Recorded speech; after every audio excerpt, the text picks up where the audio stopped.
What is cracking, everybody? It is Megapieman here, and welcome to another Jumpstart interview. Today with me, I have the developer of Castle in the Darkness, Matt Cap. How are you doing today, Matt? Hello, I'm pretty good. A little tired, but other than that, good. That's good. So, why don't you tell us a little bit about just who you are and what you do? Well, my name is Matt Cap. I'm a musician and game developer living near Toronto, Ontario, in Canada. What do? I keep myself busy most of the time. I've got 2 jobs, 2 bands, and I'm working on 2 game projects right now. So, Wow. yeah, it's actually a miracle that I have time to talk on Skype for an hour. I'm very grateful, by the way. Oh, don't worry about it.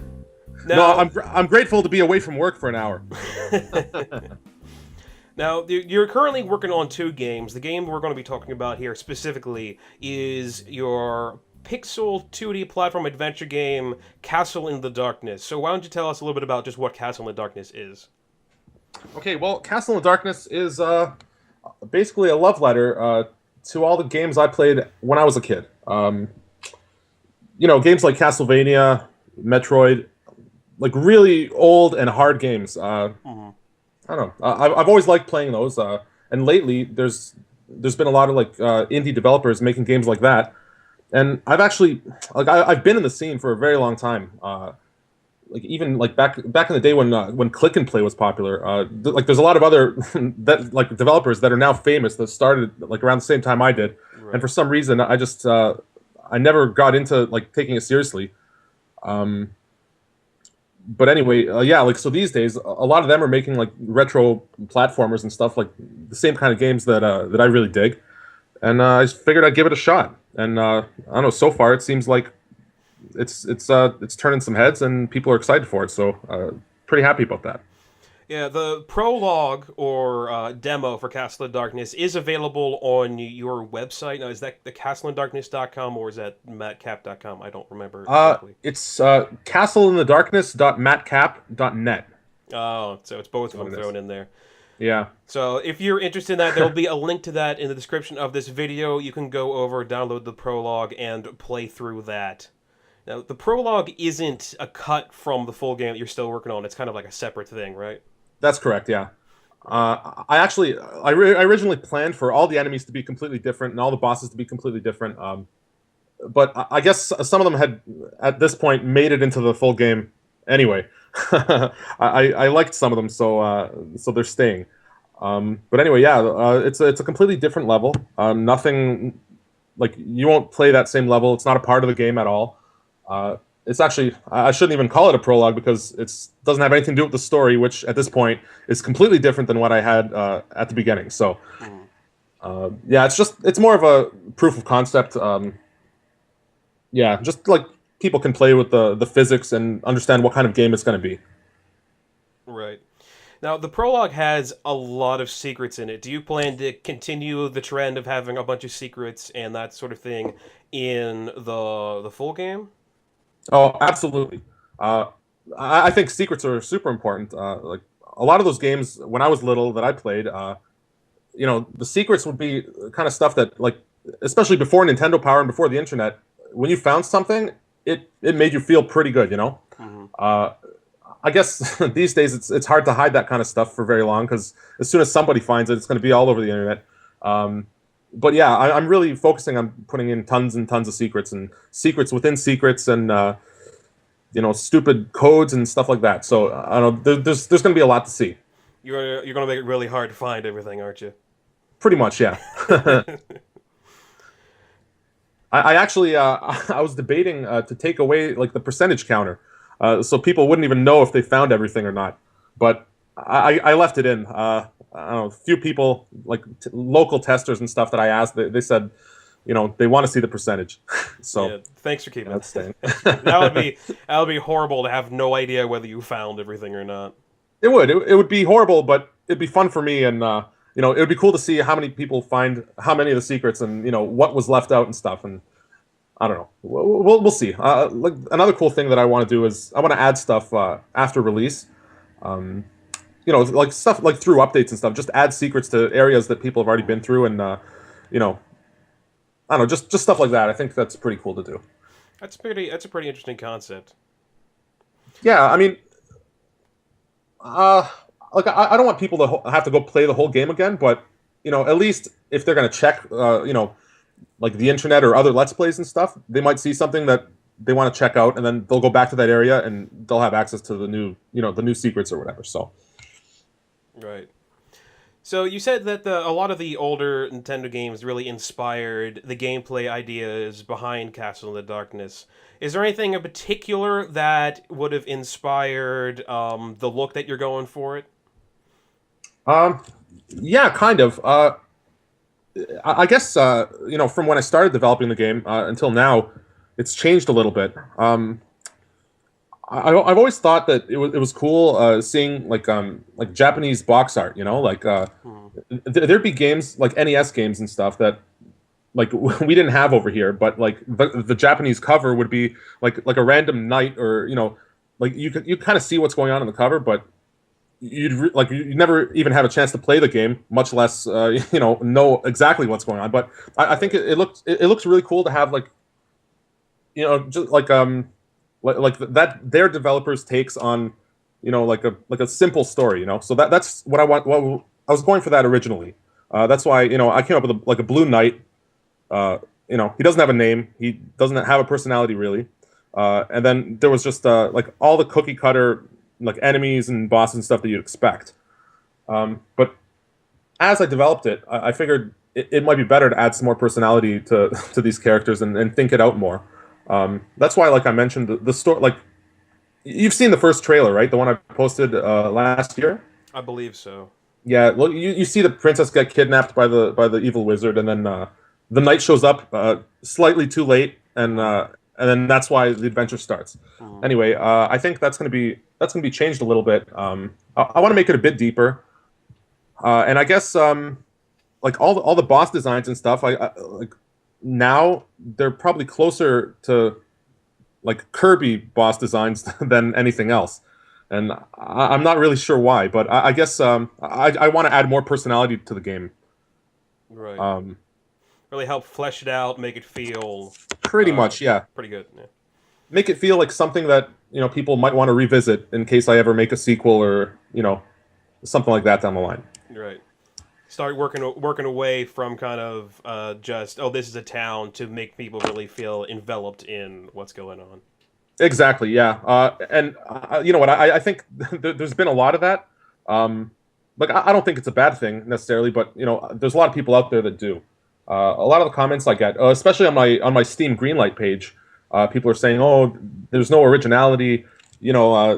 These are all graphics from Castlevania. Like people actually think that I'm ripping these graphics from other games, which isn't the case. But people don't really like. They'll look at it for 2 seconds. They'll think they recognize something, and they'll downvote it, and it's pretty ridiculous. But I do want to make it like stand out a little bit more as its own game, and not so much as like a Castlevania clone or Zelda clone or something like that.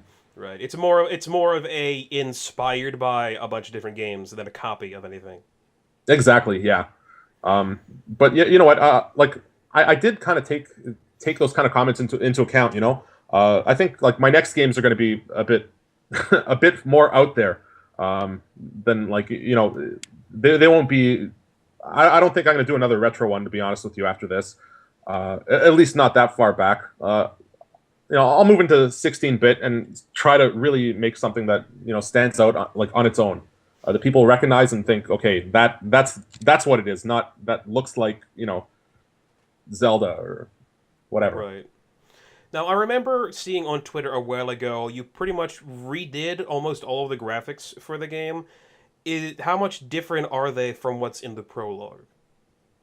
Well, no, I didn't redo all the graphics.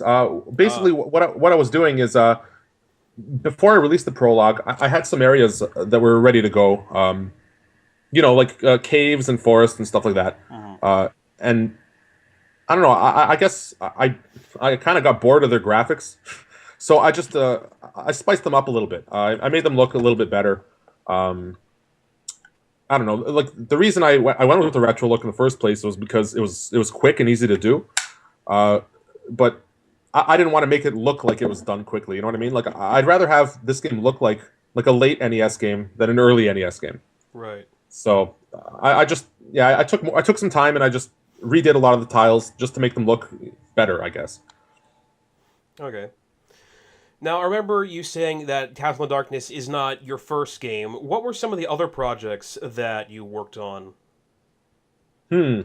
Okay. Well, I'll start from the very beginning. When I was in the Click community back in the day, I was in a developer group called Stasis Enterprises. So there was a game that they were making called Illusions of Deception, and it was released at one point with ripped graphics from I think it was Final Fantasy V. Like everything was just ripped.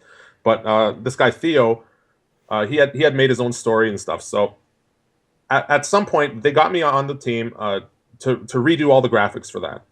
And I don't know. Now that I think back, like my work wasn't very good, but it was it was original at least. So that game was actually, I don't know, people were waiting for it. I guess it was. I think it was the first like JRPG style game made with Click products in that community back then. Right. And I don't know, for some reason it just never got finished. Like the remake with the original graphics. And then I don't know, that kind of fell apart, and I fell off the face of the community for a while. But then I got back into it a couple years ago, and there was a few games that I started. There was one game that was like a cooperative dungeon exploration game. So I guess it was kind of like an early version of Castle in the Darkness in a way. It was two-player co-op, and it was extremely low res. So like it looked more retro than retro. Like I don't even know if there ever was a system with such a low resolution. I think it might have been 100 by 100 pixels for the screen, and it was pretty cool. I think like I had everything working. Two players could play. There was a map. You could find items and equip them, but I didn't really get that far into it. I guess the low res graphics were really limiting. It was hard to draw anything and make it look like what it's supposed to. So, Right. But yeah, there was that. And then after that, well, I'm using Multimedia Fusion 2 to do what I do. And they like Click Team, the company that makes this software, they made an exporter that allows me to save my games and export them onto like iOS devices. So when I heard about that, I started another game called Bad Friends, which was a game. It was kind of like Plants vs. Zombies, but you have these ugly people, and you have to defend your house from the neighbors across the street who are walking across the street to take over your house. And I don't know, like I sent you those images. They're pretty ugly. Yeah. Throughout the interview, I'll have those images of the projects that you sent me. It's sort of like a slideshow in the background, Cool, as cool. well as footage from Castle in the Darkness itself. Nice. So anyway, yeah. So this game was just full of ugly people, and I guess they have somewhat of an appeal, but the game just wasn't very much fun. It was, it's hard to get like hand drawn graphics like that to work in a game the way you want them to. It took really long to animate and everything, but it is something I want to get back to at some point. I don't know. Like a lot of people like see my ugly drawings and they're like, man, you should do something with that. It's like, look, they're too hard to animate. You can't really put a story to them because they look so screwed up. But I think I have an idea for the future, so we'll see. Now, you mentioned that you've been working in Multimedia Fusion 2, and have all these projects that you're talking about been in the same program, or were some of them part of like the first Multimedia Fusion? Well, no, all these ones I've talked about, with the exception of that first one, Illusions of Deception, the one that I worked on way back in the day. I can't remember what we were using. I think it was Click and Create, which was like the third version of this software. There was Click and Play, Games Factory, Click and Create, Multimedia Fusion, now Multimedia Fusion 2. And so yeah, that was back in the day. But everything else I've done in Multimedia Fusion 2, I got it a couple years ago, and I've been using it. I'm pretty happy with it. Is there a specific reason why you use that program over something like Flash? Yes, many reasons. First and foremost, I don't want to learn how to program, like actual programming. So Multimedia Fusion 2 is cool in that I can still code out everything that I want and have it work the way I want, without having to work with somebody else. And don't get me wrong, I do want to work with somebody else eventually. But before I started posting on Twitter about Castle in the Darkness, I really had no contacts in the games industry, just because like I'd been out of the scene for so long. And yeah, I lost touch with everybody. And I don't know. I guess if any programmers are listening to this, give me a shout. Yeah, and then as far as using Multimedia Fusion 2 instead of Flash, I've just never used Flash. I don't know how to even go about creating anything on it. And most Flash stuff is like those like vector graphics and whatever. I know there's that like Flixel now, like a Flash add-on that helps your but that's pretty recent, I guess. I don't know. Flash is just the kind of look that I don't really. Well, I didn't really want to have my games look like and whatever, move like. Plus, you can't. Well, I guess you could sell Flash games, but I do want to turn game development into a career or something I can make money off of, just so I can quit my other job. I'm actually I retouch photos for my other job, and it's really tedious. Something I don't want to be doing for much longer, Right. And with the way that Castle of Darkness is shaping up, it looks like you might actually not have to. Well, I'm hoping for the best. It is. Unfortunately, I went after a pretty, small target market for a castle, but I don't know. I'm pretty sure it'll do well. I mean, if someone doesn't like those type of games, then they probably won't like Castle of Darkness either. But for the people that like those kind of games, like myself, I think it'll be a good game, a good time waster. Now, Castle of Darkness was featured at a convention a while back with a couple other games. I believe maybe the remade version of Spelunky was one of them. What was that convention, and how was it to get live feedback on your game? Well, that was actually the Giant Robot Game Night. There's a store in California called Giant Robot, and it's like a store and an art gallery, from what I understand. And they have game nights every couple months, and they pick like indie games, and they show them off, and people come and play. Unfortunately, it was so far away from me that I couldn't attend. Oh. So but you know what? They sent me pictures of the event. People seem to be enjoying themselves. Derek Yu was there, the creator of Spelunky. Yeah, I don't know. It's I didn't I didn't really get much feedback from them, to be honest. I guess people added me or followed me on Twitter and stuff, and would tell me, hey, cool game, and stuff like that. But yeah, as far as feedback goes, I don't know. It would have been better if I could have been there. Yeah. Yeah, I don't know. Maybe someday, I'll move to California. Probably not though. I like the Toronto area pretty much so. So, as you were saying before, you were talking about how Castle in Darkness is a one-man show. You're the only person who works on the game as of now. So you make the music, the graphics, and you program everything, right? Yep. Well, you know what? There is a little bit of guest work being done. A friend of mine is actually helping out with some of the enemy designs. Mm-hmm. Not very many, just a few. And then I'm including a few music tracks from bands that are well known in the punk scene. They're actually friends of mine as well. So Yeah, like I don't know. Aside from that, yeah, it's a one man show. I'm coding it. I'm doing a majority of the music, like 95%, all by myself. Graphics, story, planning, everything, and all the you know like internet interactions. It's all me, like pretty much. So You talk about music a lot, the fact that you're in a band and that you've been working with other people and the music on Castle in Darkness.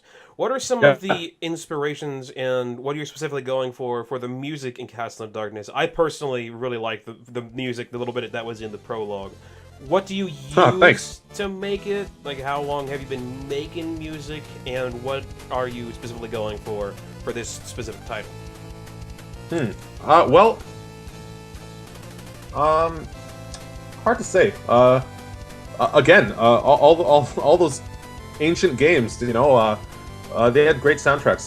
Castlevania, Mega Man 2, Double Dragon. Like those games. I don't know. Like, I am in bands now and stuff, and I record music. I was a student in my basement, but I don't think I would have gotten to music if it wasn't for all those songs that I heard from those games back in the day.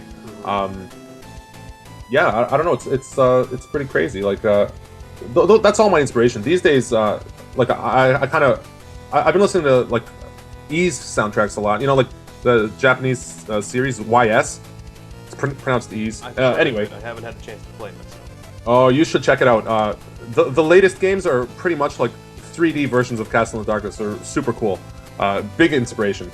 Really fast paced, and the music's kind of like melodic rock, I guess. And it's really cool. I just that's my inspiration, I guess. And how do I make it? I guess I'm using FL Studio, which is a newer version of Fruity Loops. And to get those NES sounds, there's a plugin called Americinn, which it's free, and yeah, you can just make music that sounds the way my music does. Yeah, I guess that's pretty it. Also, like the band that I'm in, my serious band, it's called IVS. It's a punk band, so it's really fast, but it's also super melodic. A lot of solos and like catchy melodies and stuff, and I guess that kind of carries over into the game and vice versa. And if there's any IVS fans listening, in the game, there's going to be some songs that will probably also be on the next IVS album. So check out the game. So it is your main band chiptune-ish like Castle in the Darkness, or is it just that you made the music specifically chiptune-ish to fit the atmosphere that you were going for Castle in the Darkness? Well, actually, it was completely unrelated. Yeah, like there's really no connection between IVS and Castle in the Darkness, but now there's kind of like lately been an overlap. I'm not sure how much like skate punk you listen to, but it's really fast music, and I don't know. I guess I really like that kind of music. And when I was composing the soundtrack for Castle, there was just some ideas that just really sounded like IVS songs. And then I asked the rest of the band, "Hey guys, like, look, I wrote this anyway. We could put some lyrics to it and stick it on our album." And they heard some of it and they're like, "Yeah, you know what? That's awesome. Let's use it." So I don't know. I figure I can cross promote myself anyway. It's not like someone else is doing the work. It's still me. And if an idea works for two things, then that's good. So, what platforms are you planning to release on? I can assume that you're planning to release on PC at least, and I heard you saying that you had a Steam Greenlight program, which I can definitely see the game working on Steam. I have seen another game made in Multimedia Fusion 2. I believe it was called Now to Love 2. It was something like that. It was like Evolution backwards, and then 2. Oh yeah. Yeah. Oh, that's a great game. Have you played that one? I played a bit of the first one. I haven't had a chance to play the second one. The second one is really great. Yeah. Anyway, yeah. So I'm on Steam Greenlight. It seems like it's an uphill battle, Yeah. Takes a lot to impress people these days. For sure. Yeah. Not only that, but it seems like a majority of Steam users don't care at all about retro games or anything. Like they see that aesthetic, and right away they'll just disqualify it, and they'll just be like, downvote. Yeah. There's too much of this crap, downvote. And it's kind of like, if the graphics were any different, but the gameplay was the same, they might look at it again, which I think is ridiculous because it'll still be as much fun. But anyway, so I'm on there, but I'm looking for maybe like other ways to publish the game, or get it out there, just in case the Steam thing doesn't work out. Steam can also work out eventually. A lot of games get released somewhere else first, and they gain a following, and then with that following, they can like greenlight their game. So I'm kind of hoping for that to happen. I would see Castle Darkness probably working pretty well on something like Desura. Yeah. Oh yeah. Well, yeah. Desura for sure. It's I think I'm already on there. I signed up. The game's not up obviously because it's not finished yet, but it's as soon as it is, Desura's probably where it's going to be. I don't know how close you are to the finishing the game, but do you have any ideas of maybe like a Mac or Linux version, maybe even like an Xbox indie arcade version? I don't know how easy or difficult it is to port from one to the other. Well, I'll tell you this much: it's probably not going to be that hard to port. One thing I'm going to do is I'm going to put it on iOS. I know people are going to complain about that because the lack of touchable controls. But I don't know. I always thought it was cool to see my own game running on a phone, like on a touchscreen phone, and some other games have done a similar thing, like Mega Crate Box. I don't know if you played that. Yeah, Super Crate Box. Oh yeah, Super Crate Box. And the touchscreen controls aren't really that bad. Like some people might complain, but I'm gonna do it anyway. So eventually, Castle in Darkness will be on iOS, like iPhone, probably iPad as well. And then Xbox Live Indie, I'm pretty sure I'm going to do that as well. And as far as Mac and Linux goes, that might take a bit longer, but that's all possible. So I do want to do that. And then I don't know, like hopefully down the line someone's going to want to port it for me, and we can see it on consoles, because that would be really awesome. I'd be super stoked about that. Speaking about Xbox a little bit there, I kind of have to go into this because this was just something that recent happened. The showing of the Xbox One. Being a developer yourself, even though you may not have developed on the Xbox itself, do you feel that the Xbox One would be something that you would be interested in developing for? You know what? Not really. To be completely honest with you, I didn't really watch that press conference. I just read the notes about it afterwards, and I don't know. I'm not that excited about the Xbox One. I actually just got a 360 like a month ago, so like I've just kind of been away from the whole Xbox thing, for no particular reason, other than I don't really have time to play games. But didn't they do something with the Xbox One where like they're not supporting indie developers? Like I think I read something along the lines of that. I'm not so sure about that. I know Sony's definitely trying to open up to more indie developers, but I don't think there was much about what Xbox is going to try to do for indie developers with the Xbox One. I don't see why they would try to go against indie developers, since indie games are a pretty big thing that Xbox has. But I wouldn't put it past them. But a lot of the new consoles are kind of being a little bit weird. Yeah, I'd say so. But yeah, I don't know. It is cool that like Sony is opening up. I read about that, and then Nintendo's got that dude. What's his name? Dan Adelman. I don't know. Maybe I'm wrong. But he's kind of like talking to indie developers. And he works for Nintendo because they want to open up. So I think that's pretty cool. I think at this point, just because I'm working in Multimedia Fusion 2, I'm limited as far as what I can do with my games. Right. which is why in the future I do want to work with a programmer and or a company, just to see that see my games make it onto a console. But yeah, for now, I don't know. So, I am able to export, to XNA, so Xbox 360. When the game's done, it'll be on there at some point. So All right, that's pretty cool. yeah. I'm actually when I test the game, and as I'm working on it, I'm using an Xbox 360 controller anyway. So it's perfect. You know what I mean? It just fits really well. It'd be cool to have it running from an actual system though. So I could tell people, yeah, just get it on the Xbox, whatever it is, Right. shop. Now, remember, back in the beginning, you were saying that you actually are working on another game as well. Would you mind talking about that a little bit?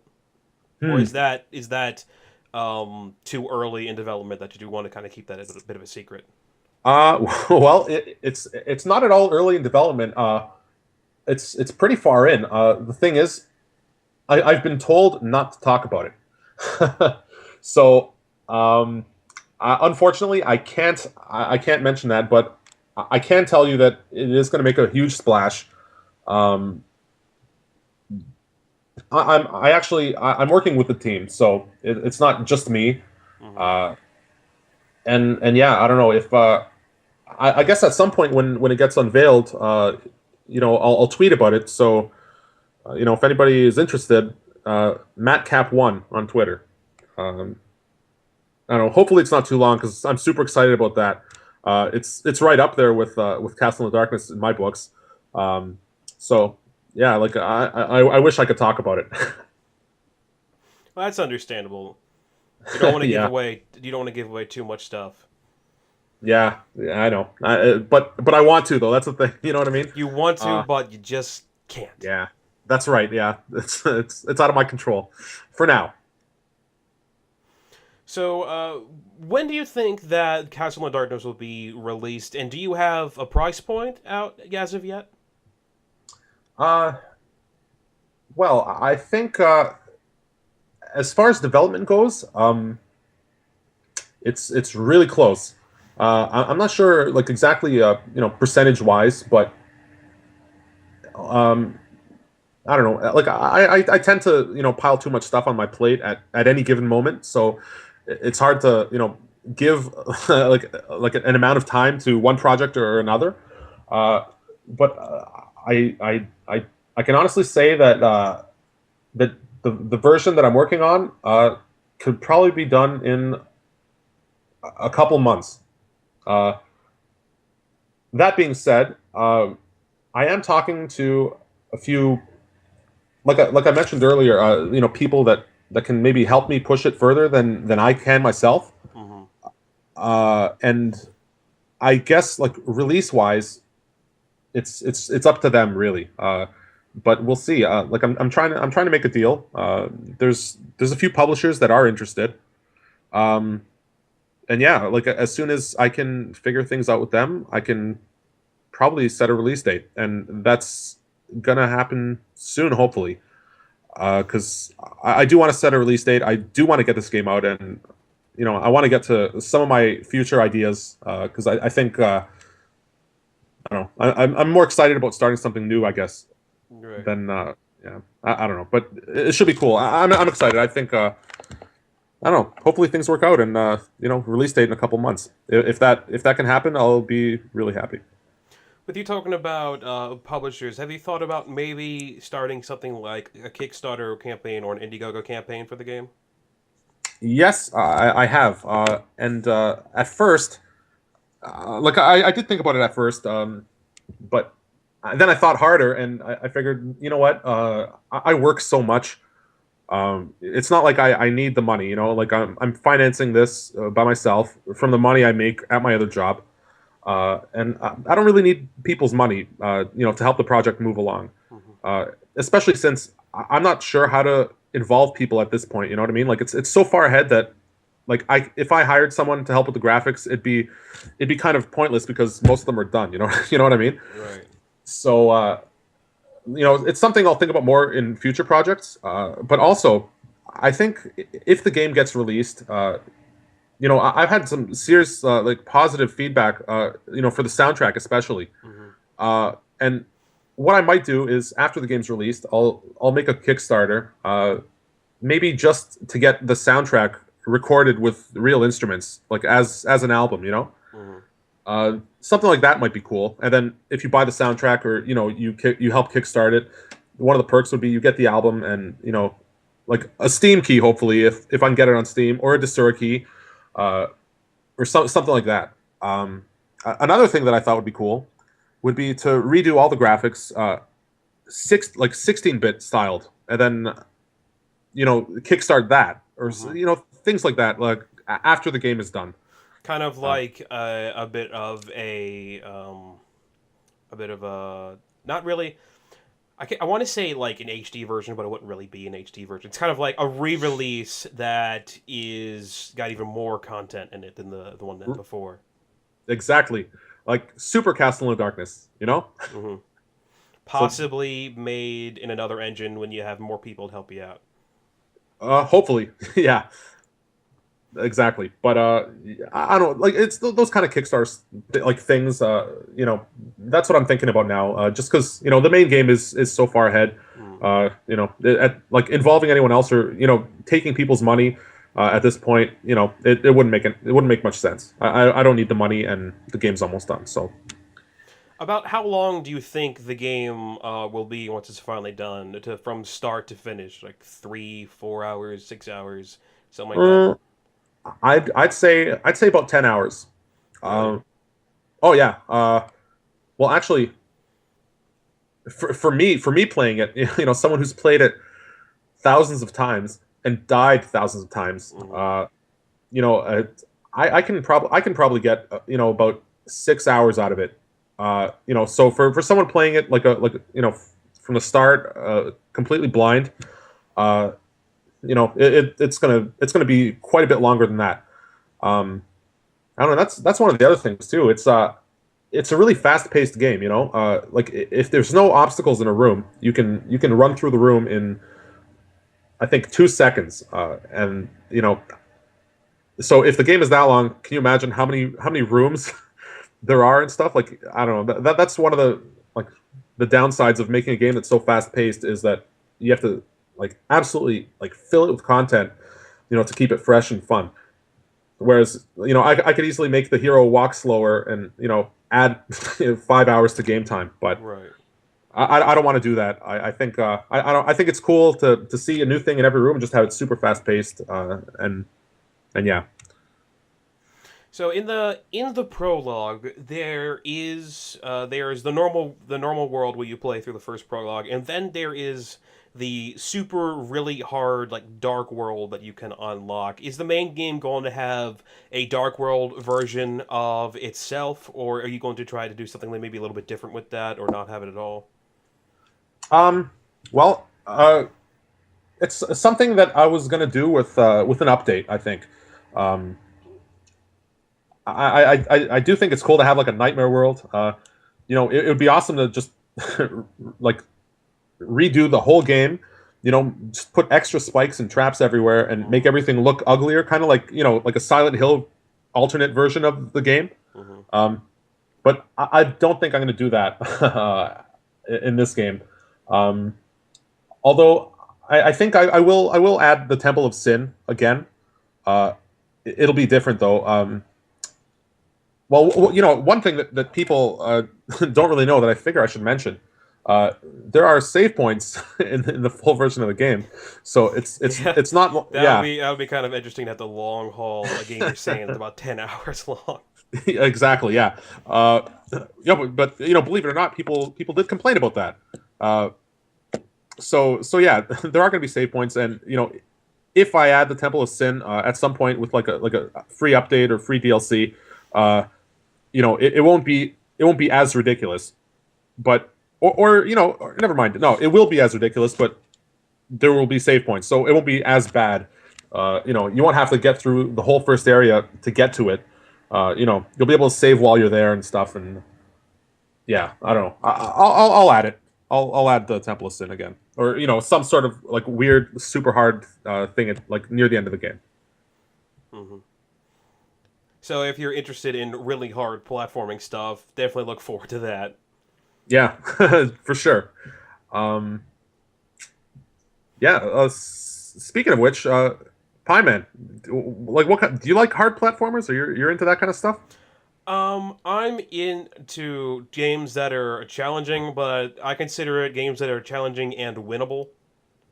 A Okay. game like I Want to Be the Guy, I don't consider winnable because it's specifically designed to make sure that you can't win. People can beat it, but you have to really force yourself in order to beat it. And if I have to push myself that much to play a game, then I'm probably just not going to play it. Yeah, you know what? And you know what? I guess I'll mention this too. At first, when development started for Castle in the Darkness, I really thought that I Want to Be the Guy is a cool concept and like really fun game. Uh, I don't know. Maybe maybe I have problems that I like to torture myself through games like that. But I don't know. I definitely at first I wanted my game to be like that.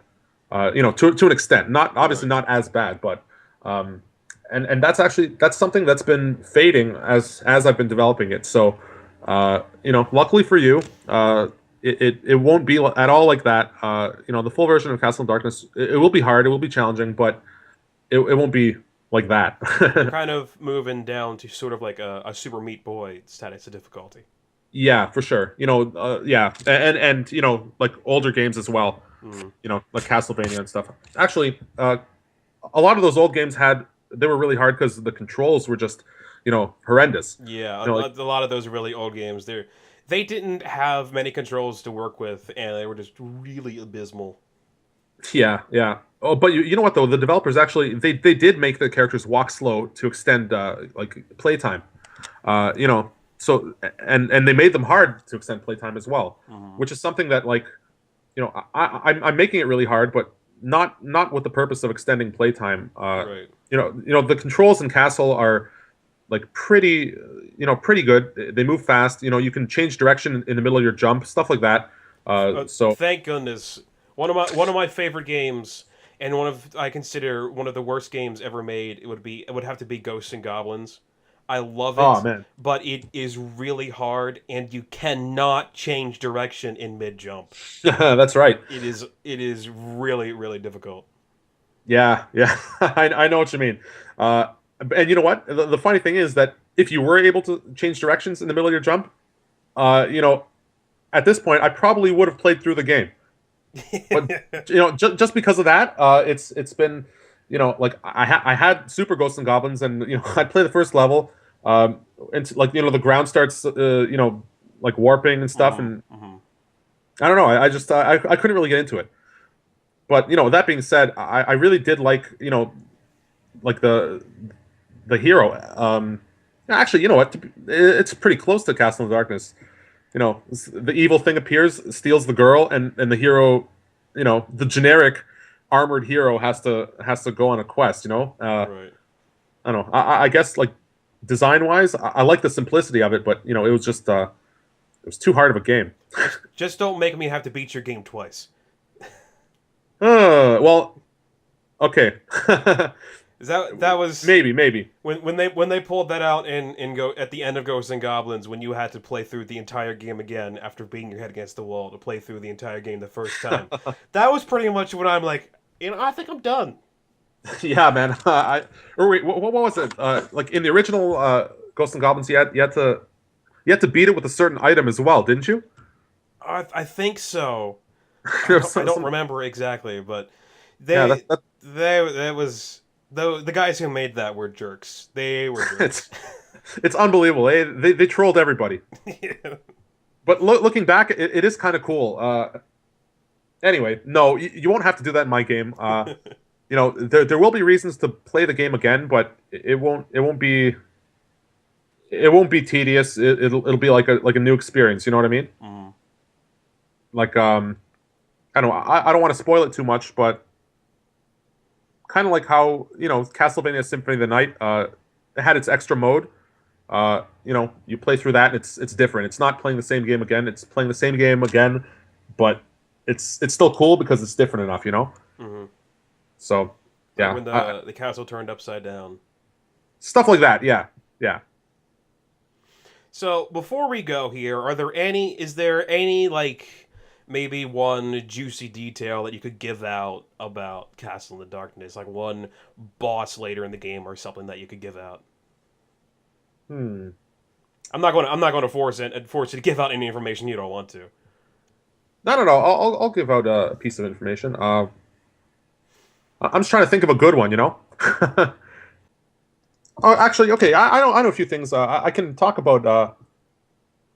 There's going to be some references that are from games that you wouldn't expect me to reference, and from movies as well. Mm-hmm. There's one boss that's kind of like a witch that lives in like she haunts her mansion. Mm-hmm. And at one point, like you fight her, but you don't fight her directly. You fight her controlling paintings inside her mansion. So I included a painting that's kind of like Vigo from Ghostbusters 2. So That'll be interesting. yeah, that's pretty cool. What else? I